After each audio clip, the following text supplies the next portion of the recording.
Check. Check.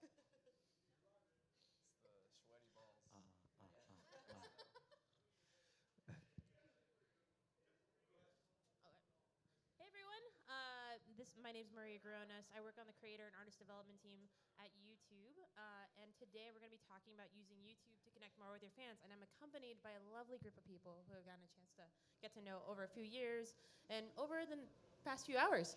But first off, I kind of wanted everyone to introduce themselves, to just talk through like what you do in music, what you're like playing a band or a Fender. And then from there, talk about your favorite music video of all time, or top 5, either one. Should I go first? Ladies first. Hello, my name is Emily Massey. I play guitar and sing in a band called Slow Pulp. And my favorite music video is Grizzly Bear's Ready Able. It's a really cool stop motion. Yeah. Very psychedelic. Very cool music video. Awesome. I'm Daniel. I play in a band called Run River North.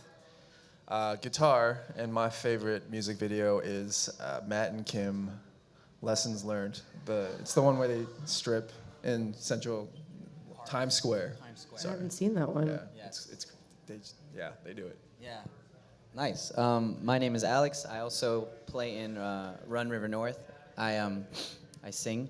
And my favorite music video, I can't pick, but I do like Hiro Murai, the director for all of Childish Gambino stuff, as well as like the DP and director of Atlanta.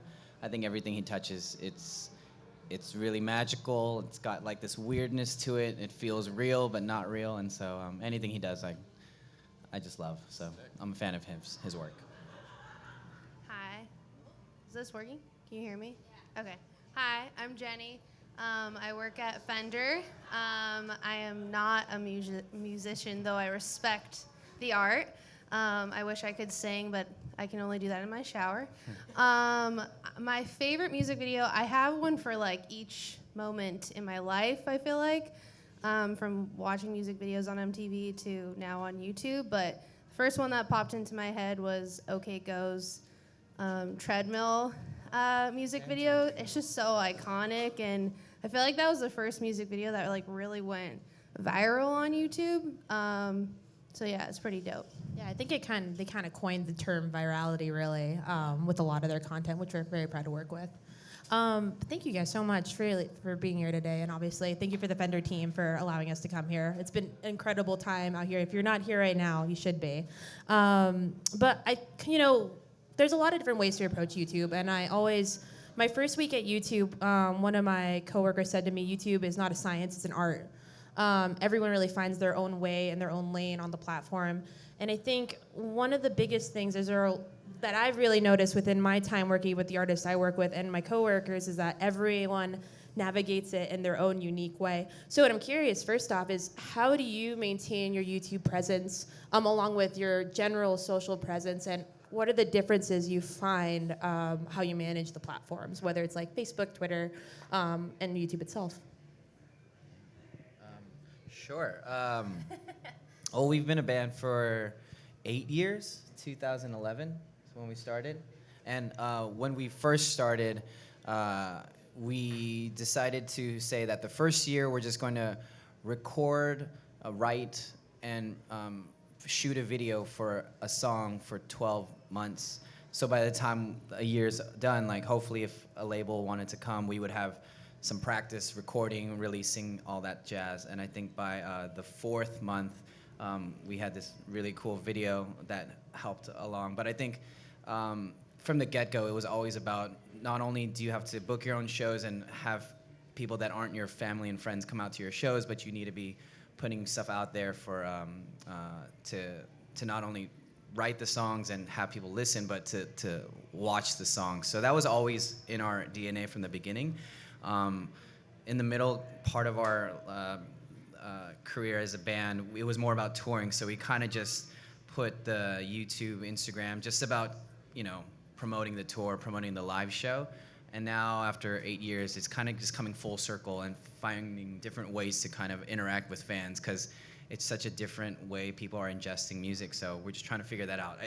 I think literally this week we're putting vlogs on our YouTube for the first time in a way that isn't like curated and like edited well. It's just us with our iPhone. It's very ugly. It sucks. That's the yeah, best yeah. though. It's like That's what people want to see. yeah. So 100%. we're starting. Yeah, we're starting there, and then we'll figure it out. But I think YouTube has been good because you can't really put filters on it. So you got to do what you're gonna upload or not. So yeah.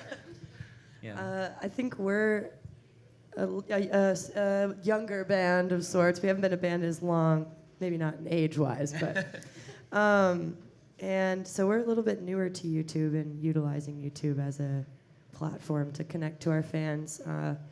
We've been doing some similar. We haven't put it on YouTube yet, so a little bit of a Nice spoiler alert. But we've been doing some little vlog videos too. But we are using a VHS camera. And then we'll be editing that and putting some little snippets of things on YouTube to promote tours and whatnot.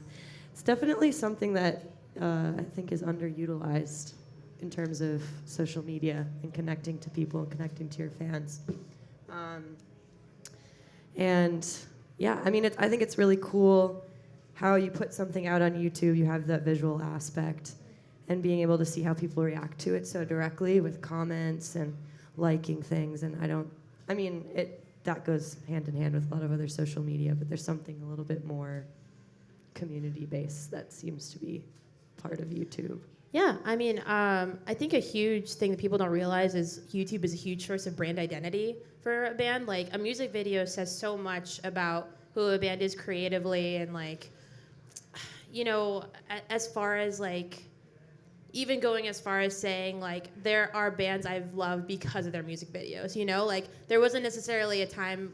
There are a few times I can think of where like I wasn't into the song as much, but when I watched the video and like the message it had or the what it was trying to communicate, that's when I felt like the visceral reaction of the song, and that's what I think back to the most, I think, as a listener and as a musician.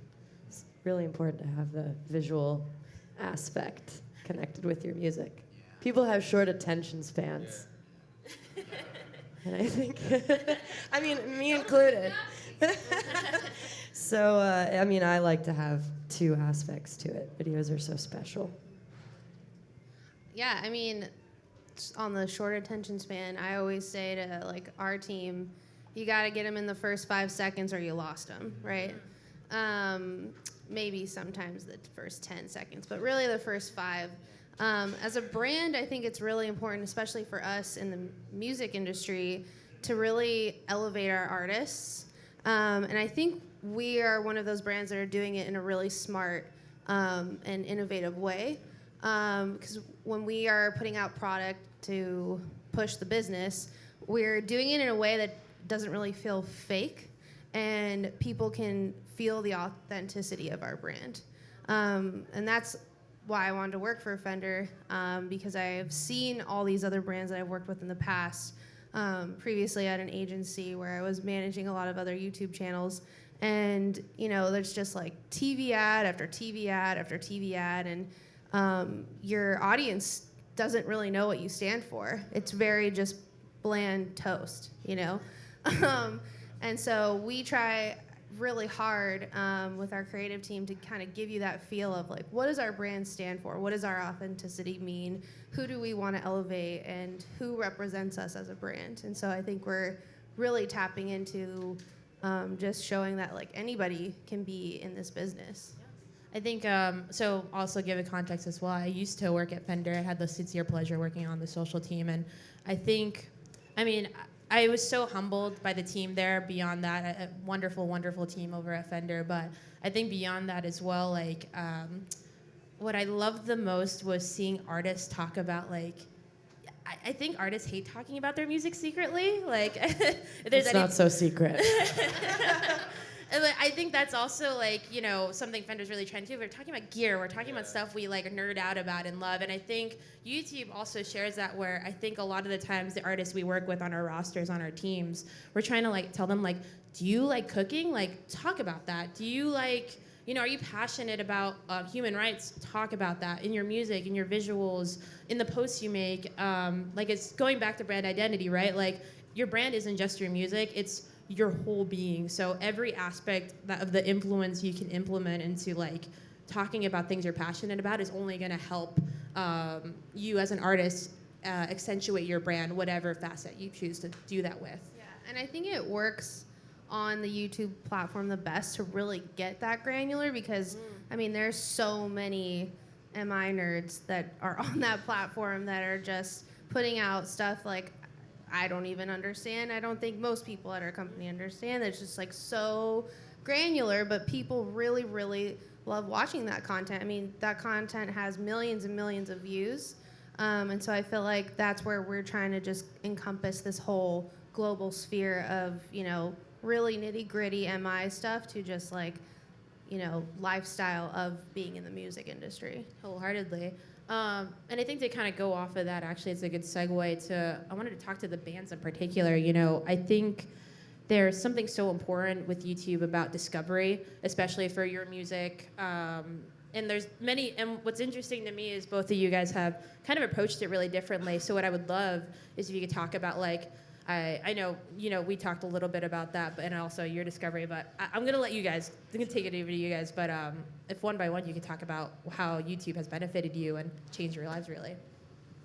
Yeah, I actually found your band because I follow a channel called Lazy Lazy Man, great curated channel, and yeah, your songs just stuck out. Like, I just loved it, and the first thing I do, or we always talk about this, when we want to see what a band is like or what they sound like, we just type in the band's name and then live. And I think it's like the quickest way to see what a band is like. And yeah, you get everything in 10 seconds. And I've found most of the music that I'm listening to now just by doing that. And so I'll just spend hours watching live sets, wasting time. I do that too. I spend a lot of time on YouTube watching bands play live. Yeah, I think for our band, the way we kind of got started, man, yeah, 2011. We didn't have a label. We didn't have any money. We found out that the car acoustics are really fun. Daniel is really good at tracking and engineering. So we realized four out of the 6 members of the band back then had Hondas. So we pretended that Honda sponsored a video, and we recorded all of our, we recorded this song live in each of our cars. Like the drummer was in his Honda Fit and I was in my Honda CRV and then Honda Accord and everything. And we made the video. That recording and that video we just put up at the end just said sponsored by Honda. I probably could have gotten in trouble, but what happened was there was an ad agency that found it. A friend of mine from college worked at that ad agency, and it just went up the chain to one of their agents, and they reached out. They recorded stuff, and they were trying to figure out how to work with that. And so they had this campaign called like Honda Loves You or something. That's really not it, but it's something to do with that. Yeah, and then they got us, they surprised us by getting us on Jimmy Kimmel Live, saying that we were going to play for Honda executives. We knew it wasn't Honda executives for sure. We thought we were going to get like a car, so we were just like getting really excited. But like we were completely blown away. Like our violinist at the time, she cried in the video. It's a really heartful video. We just I definitely got emotional watching it. It's a really good video. But what we did terribly was like right after that we changed our name to what we have now, so no one can really find it online. Yeah, we're terrible about that. But that was the beginning of our band career, was that video getting us on Jimmy Kimmel, and it was great for us. Obviously, it was great for any band, but it really. And it wasn't something where we were trying to, like, that was the goal. It was just because we didn't have any money, we had some cars, let's fake it, and then put it up, and it became like a really interesting piece of story that we get to talk with them, yeah. I also want to just point out, too, like, I always get the question, like, I have, like, this amount of money, like, if I blow it all in this one music video, like, what do you think will happen? And it's like, I mean, that's so great, but like I think having money as a band is obviously like the forefront of like needs for like any content and creative, but really it's down to being creative. Like one of my favorite things a mentor of mine told me when I was entering music was like, you're an artist, everything you do should be artistry. Like everything from your videos, your flyers, your posts, like make it about an extension of your art. And I think music videos are a huge facet of that. And I think what's such an amazing testament too is like, you guys had no money. You guys had, you had this idea and this like thing that you knew how to do really well as far as recording and stuff, and you went with it, and it kind of became the catalyst to how you got signed too, pretty much as well, right? Everything, Yeah. everything. So. It was a kind of similar situation. I mean, we did not get on Jimmy Kimmel. But so my band Slow Pulp put out an EP in the spring of 2017. And we didn't promote it at all. We just put it out on Bandcamp, and that was kind of it. We just made it and put it out. More of a hobby thing. And Lazy Lazy Me found it somehow on Bandcamp. How she found it, I have no idea. But she put it up on her YouTube channel, and I did not know what Lazy Lazy Me was, but someone had searched us on YouTube and was like, "Do you know that one of your songs has like 80,000 streams on it?" And we were like, "What? No, we don't." It was like a week after we'd put it out. So, and that was also a kind of a turning point for us when we were finishing up school or transferring schools, and we're going to break up as a band. And that kind of got some traction, and we started, building our social media and got some followers. And we were like, maybe we should take this a little more seriously and kind of do it. So since then, we put out our music video. Our YouTube hadn't been built up because we didn't have a YouTube channel yet. All of our stuff had been on, and she picked up another single too. So that was all curated by her channel. But we decided to make a music video and put it on her channel, and it got a lot of views and helped us out a lot to kind of kickstart a lot of connections. And I also think you're being a little modest, and you guys are on the Austin 100 for NPR, Pigeons and Planes, like Consequence of Sound, Vader, it's getting a lot of good stuff for you guys. So huge congrats. Thank you. And I guess Jenny, on your end, as far as I think a lot of us have seen a lot of the content Fender has been doing with artists, but on your end, what is the importance of Fender highlighting discovery as far as up and coming artists on the channels and platforms you have? Yeah, I think it's really big for two reasons. One, that we show that we're not just trying to work with big name artists for our benefit. We're really trying to give a hand to those artists that, we can work with and help them kind of take a big step into this business. And I think that's what Fender Next is all about. Just having artists partner with us so we can really help them, and also kind of just, utilize a new voice in the industry. A selfish reason, I would say, is we want to work with these artists because you never know, they could explode, and it looks good that for us that we are working with these artists and we are believing in these artists that we know are gonna perform well. And so, it's really cool to see that. I would say a perfect example is Daniel Caesar. From the agency side, when I wasn't at Fender watching that, I was like, wow, that was a really, really, really good grab. And they just believed in Daniel at the time, and he fit really well into the Paramount Series campaign. And then he was on, I think, Fallon a week or two afterwards, and then boom. And that's kind of what the beauty of YouTube is seeing how an artist can be so small, and then all of a sudden, just like with you guys with Kimmel, it's just like an explosion. And it's fun for me as someone who's a follower to just kind of see that and be like, oh my God, look at you. So cool. Yeah. And I guess on each of your ends, obviously all of you have approached YouTube a different way, but I guess how are you approaching it today as an artist and today as a, big platform, brand channel? I think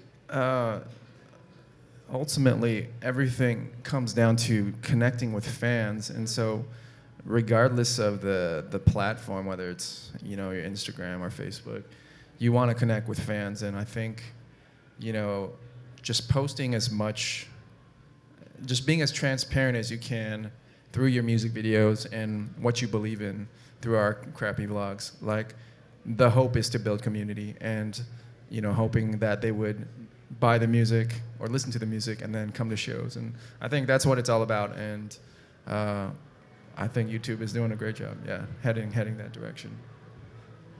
Yeah, to talk about that real quick, I think it's not just connecting fans as if we're this thing to connect to, but I really like it when I feel like our videos now, it's just showing our own fandom, like connecting fans in the way that, like us being really big fans of Slow Pulp, or us being really big fans of whatever we're eating today, or other things, and that's kind of showing other people that we're just as human, but then also we also have this great platform where we can show off our own stuff that you can be fans of, and then we could explore and discover other things. So I think it's really connecting with fans as a fan, and then showing that interaction on whatever platform. Right now it's YouTube. So like, even with like guitars, like I'm just thinking like I would want to post a video about our Fender guitars because we're fans of Fender guitars, and that'll show other fans like that may have not known about a Fender guitar in the world of Run River North, and that just kind of like keeps the conversation going, rather than like, oh, look at us, look at this unattainable thing, now you get to connect with it, like and subscribe. It's more just like, hey, we get excited about things and we'd like to show you, and this is how we get excited. You can do it as well too, and then just see what that conversation like rolls on into. So I think one thing I want you to chat a little more about too. I know you guys recently used the premieres feature. Can you talk a little bit about what that experience was like, and like kind of what maybe a little bit of what it's about on your end? Yeah, we had a single called Hands Up, and we used the premiere feature, and it allowed all of our fans to like hone in on a date. And it's cool because regardless of the marketing budget, like regardless of how big a label is, it's the great equalizing factor. Everyone has to put up a video on YouTube. Like, that's where people go to watch videos. And so, the cream will rise to the top, and that's what. I think it's cool because it's like if you promote it, premiere it on Spotify, it's just you're just seeing numbers and streams. That's all you can do. Like, oh, it's getting 12,000 or it's 8. And then for YouTube, you're getting the numbers, but also you have these comment section, obviously, and you could as an artist, or if you're in charge of your own socials, be like, hey, that was mean, or like, oh, that's cool, or you can interact as well. So there's this like real time, like, I really love that visual, or I love this song in this way, and you could interact with it more than just like stream. So. I was about to bring up the same thing. Yeah, I really like that aspect of YouTube. Also, I think you can see so much growth with artists on YouTube more so than other social media platforms. Like, each video, it's a little bit more centralized, and you can see, how much they've improved in their live show, or how, maybe videos have gotten to be higher quality. And that's kind of a nice thing, even if you got in on that band or that artist at the ground floor, being able to like, I knew them then, and really see that and then see where they end up is really cool. I think, the social media game right now is very interesting, right? Like, YouTube has always been that platform where that's where you're going to upload a video, and that's where it benefits you the most for long-form content. And now they're starting to do things like the community tab and YouTube stories, so you can really like interact on a more micro level, but have that more solid community base there. And on the flip side, with Instagram and Facebook, they're investing more in how to help with long-form content and try and give you those analytics sort of that YouTube really thrives on. So I feel like, at least for us, when we're looking at what content is performing, like obviously we're looking at analytics, but when we're giving just like comment or recommendations on content, like I know that, our fans want to know, what does that guitar sound like? And just showing a guitar is not good enough anymore. Like, you have to know what it sounds like. Demos are just so important, and I think it's the same with you guys. Like, people want to see your content and how you guys are performing, live content, things like that. And so I think you can really hear your fans loud on platforms because that's, you know, where they're going and they're going to be there telling you what they want. 100%. And I think to kind of go off the analytics side and also dive into kind of more specific of like, you know, other ways to use YouTube and things. I work with two bands called, one's called Slender Bodies and one called Arizona. Wonderful, wonderful groups of guys. And one of the biggest things when I was talking with them through their channels and, you know, the culture of YouTube has been like, oh, it's for music videos. And that's kind of like, you know, that's what you do and that's it. But as you're saying, like community tab as being a huge source of being able to like update your fans and exercise like the cadence of your channel. So I think the biggest advice I have for anyone when they're pursuing YouTube is like, if you're gonna do it every 2 weeks, if you're gonna post every day, if you're gonna post every week, it doesn't necessarily matter. The consistency of it matters more than the frequency, if that makes sense. Like, if you think of YouTube as a TV model, like every Friday, like I always give this example. I watch The Bachelor every Monday at 8, and I know I have to be there in order to What do do you so. think of that finale? We can talk about that later. I have a few opinions. I'm just kidding.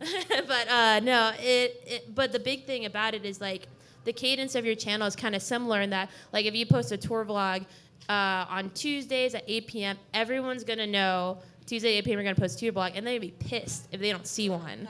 You know, and that's kind of the fun part to me. Like, I love it when fans call out the band when they're just like, hey, like, you promised me video gaming live streaming right now, like, and I want that. But that's awesome. That shows that they're engaged and they're listening. And that's, I'd rather a fan call you out than, you know, have no fan say anything to you, you know?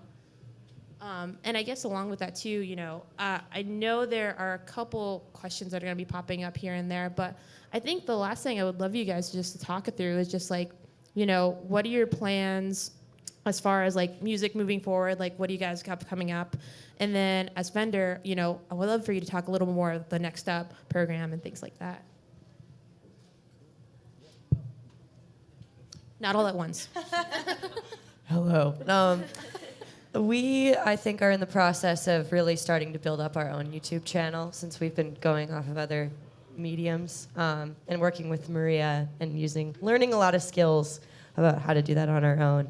And the next music video that we will put out will be on our own channel and working on just building up our content because we are so new to this, really, which is exciting. And there's so much to know. I think I never thought about how much there is that to do. And YouTube was nothing. I mean, something that I use all the time, but definitely when we first started working with it, it was an afterthought of like how I can use this. But now it's definitely more so at the forefront of how we use our social media. So, I think for us, we used to like hate on people that were like YouTube bands or like YouTubers pretty much, but I think it's far outgrown that, and it's to a point where we're just trying to create content like for every song, have a visual, and ultimately, like we were talking about before, we just want to build a community. Like the subscriber number it can be stressful or like just looking at that number, but if you think about it, every time you upload something, it's notifying that many people and directing them to like your content, which is kind of crazy. Like, we stress out about having to cross-promote on all the platforms. It's very annoying. But just to have that feature, like, so integral to, like, a video or a song, it's underappreciated, I think. So that's kind of where we're shifting our focus. Yeah. We are going to go on tour in the spring and going into every other state but Texas because we're here right now. But I think not to be overwhelmed, because we're in it. We've been a band for 8 years. We should be like social media experts, but we're not. And I think what we're learning to do is not have to be chained to doing like videos all the time. I think it's a great idea. It's a great boundary and it's a great discipline. But for us, it's more about is there a question that we want answered, or can we explore, and could we use YouTube? And for us, this week was like, what is South by? Because everybody always asks, like, oh, are you on the main stage at South by? And it's like, no, that's not how it works. So like that was our mission for YouTube this week, was like, how do we explain South by to our fans or to our friends? And then our, is there a beat? Okay, tight. I'm trying to like Someone's get And there. this is where he's we not, like- improvise writing a checking the song kick. together. Yeah, but like for our spring tour, it's like how can we bring people on to the tour life and what does that look like and can we use YouTube for that? So I think we're just trying to find the next question to ask. I wish we'd like be on beat on this thing, so it can at least like look cool. But yeah, just to ask questions and then find ways to answer them on our socials. Well, it stopped at perfect timing. Yeah, I mean, for us, you know, I think our channel is like 8 years old, something like around that 2012, 2014 era. And then majority of the people that have been working on it have been working on it for like the last 3 years, just trying to get really creative content up on there to support the brand. And now, this year, part of my initiative with the team and the creative team is having some serialized content. Because I feel like the brands that are really, really doing it well are putting out like show content now, you know? Because people who are loyal brand followers, you know, you're seeing that pay off with people who are creating their own serialized content.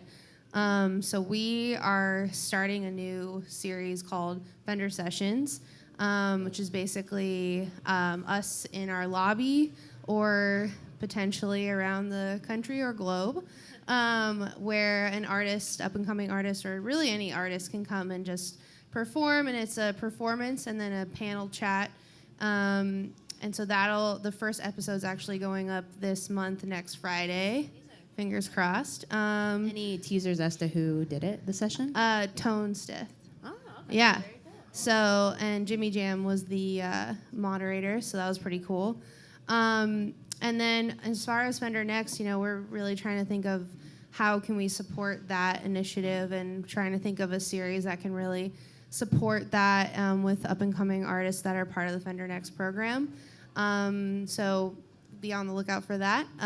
But our Subscribe. Yeah, subscribe, like, comment. I look at everything, below. so I will read everything. But yeah, you know, we're just trying to really grow the brand and listen to what our fans want to see and just kind of tap into that, you know, serialized content. Very cool. Exciting stuff for everyone. Thank you so much. I don't know if there are any questions in the crowd or in the comments, but yeah, feel free to ask away if anyone's interested. I can't tell you any secrets about the algorithm, I will say. Yeah, I just want to know the algorithm. So if you have that, email me. I'm from Miami, so this is my first time at Southwest. I have no idea what's going on. I love to play guitar, but I'm really a big fan of Daniel Caesar. So when you say he got under your team, how did that happen? That relationship, how did you guys meet? You may be able to speak to this more because you were working there. Yeah. But yeah, go ahead. Yeah, I actually remember it pretty clearly. So Fender has a wonderful artist marketing team who do an incredible job of just finding some of the best up and coming talent across the country and the world even. And I remember Daniel was a case of a guy named Tim Hinshaw. Love you, Tim. He was just like really believed in this kid from Canada that was just doing amazing acoustic work. And it's so funny because I remember Daniel coming in the office and stuff, and he was just like so wildly unsure of himself, like as a musician, as a person. And I think like a common trait of musicians is insecurity. And it's like most densest form. And Daniel had a lot of that. But what was so fascinating was I remember when he played Get You, I think is a single. Yeah. He played it in the lobby before the album was released or anything. And I just remember everyone in the room being like, oh my gosh, like this is such a special young man. And and he came about for the Paramount campaign and they did an incredible job with it. So I think as far as Daniel's a good example of, you know, doing what you know right and well. And I honestly believe people will find you as a result of that. Being anything but yourself I don't think gets you very far in music. Yeah, just on top of that, like I said the word authenticity probably a lot, and I don't really like using it, but there's no other way to describe it.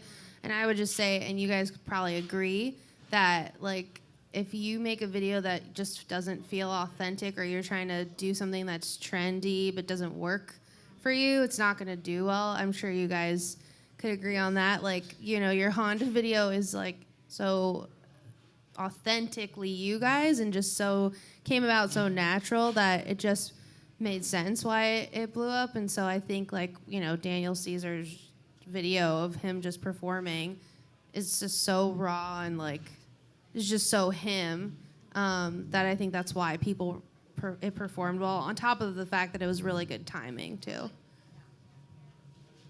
This question is for the bands, but like as artists are constantly trying to evolve, right? And so what's one thing that you see kind of in the near future, like what you're going to do, that could relate to kind of your identity as a band, as artists? Is there anything that kind of pops in your mind, especially like experience calling to the desire for experience to expand? That's a very good question. I think the first thing that comes to mind is mostly just the music. I think focusing on the music.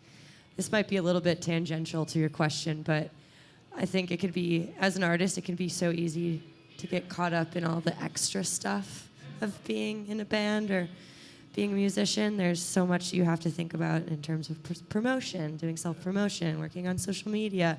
But I think personally, the first step of evolution, I think, comes solely from the music and expressing yourself in that aspect. And I think, and then next would be the visual. Absolutely. Is there something in particular with like the music that you would hope that your music evolves in a certain way, or just growth? I mean, like Yeah, I think for me, I get so, it really depends on the music I'm listening to. And I think spinning it back to YouTube, it is one of the main platforms that I do discover a lot of music. Or what I wanted to say earlier too is that I think YouTube has a lot of music that Spotify and Apple Music doesn't have. My bandmate was in the van on our way here listening to Tool on YouTube because it's not on Spotify. As you should.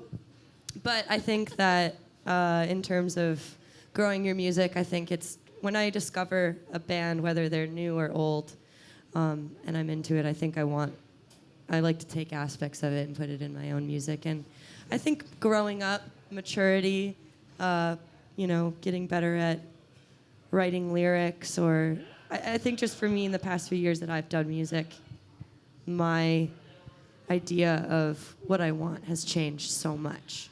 And it's hard to predict. I think what the next thing will be just kind of happens naturally. Yeah, good question. Yeah, I would say survive all of the other stuff.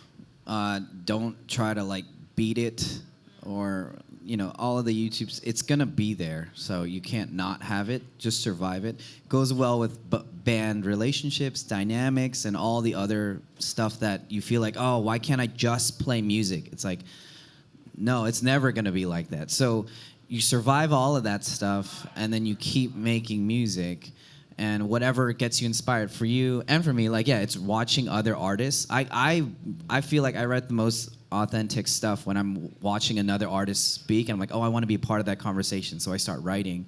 So things like South by is a great place for me to feel inspired. YouTube feels like that without having to pay a ticket and stand in the audience. I get to like hear them play live, and then I get to write music. And I think as long as you can carve out space to constantly do that, and whatever you're surviving, that'll probably come into your music. But that should be your focus as a musician too.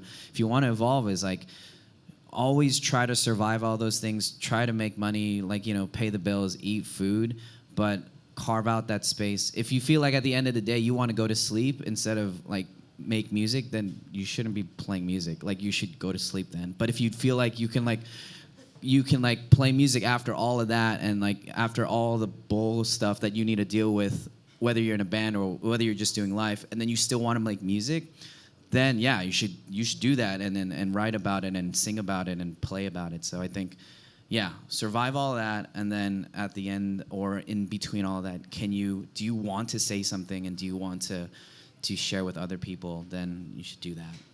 I think just to add on to that, instead of like chasing, I think it's cool to be inspired by sounds, but instead of chasing or wanting to sound like somebody, it's the focus should be, or the direction should be, learning how to express yourself more clearly, whether it's through lyrics or through your music. And yeah, we've been a band since 2011, but I finally feel like we're starting to make honest music, and it feels good to play. And I don't know, I'm maybe the most excited I've been so far. Like, yeah. Me too. It's a process. There are definitely days where you're like, oh my God, how did I get here? And like, I'm terrible at this, but you know, you start to gain more confidence, and I think that's a big part of evolution, is knowing how to say what you want to say. That easy and that difficult at the same time. I know we have time for one more question. I don't know if anyone has anything. They have burning questions to ask the Banzai. I was just going to say, if no one has any other questions, that one thing we didn't talk about is how I feel like YouTube's been the platform that's always helped creators, like with the Creator Studio, which is in LA, and then there's one in New York, and there's several around the world. I think that's really cool. No other social platforms doing that. If you get to a certain subscriber count, you know, you can go and shoot stuff for free in this huge space in all these sound rooms. YouTube Space, yeah. So I think that's a really cool thing to take advantage of if you're starting a channel, and just utilizing YouTube to like help your presence, I would say. Yeah, I think just to add on to that too, you know, this is just advice for like bands and marketing people and music industry alike. Like, there's so many resources to promote your band, whether it's YouTube, whether it's other online platforms. And what kills me the most is when someone's like, I'm too cool for X platform, or I'm too this for that, or I don't need to post as much because this artist that I love only posts once a year when he comes out of his cave. And that just destroys me, because it shows me two things. One, that you're not thinking of your band as a business, because it is. You know, as much as you are a musician and a creative and things, like, you want to make a livelihood on this, and this is something that has to be important to you in all aspects. So promoting it, doing the press interviews, doing the social media, and being hungry about it. And whether that's YouTube, where it's like you use amenities like the YouTube Spaces or Premieres feature or the community tab, taking advantage of it all is a huge aspect of your career, and it's so important to just think of yourself that way. You know, willing to do all that BS, if you will, to get to the part that you love the most. I get one more thing to add is I really feel like, at least for our story, or for a lot of stories in music, like of discovery, at the end of the day, it's like pure luck. Like, that could have happened to anybody. So like, yes, to a certain extent, we earned our success by sticking with it, but not letting that stop you from finding your voice, because we're lucky as hell, like, just to even be here on this panel. And so the only thing you can control is finding your voice, or tending your garden. Like, just, that's literally the only thing you can control. And so do that well. That's something I would, yeah. Feel exactly the same way. Nailed it. Awesome. Thank you guys so much for doing this. Thank you guys for being here. We super appreciate it. Thank you to the Fender team as well. Be sure to hit that subscribe button and smash that notification. Subscribe right now if you're watching on the live. Thank you so much, everyone.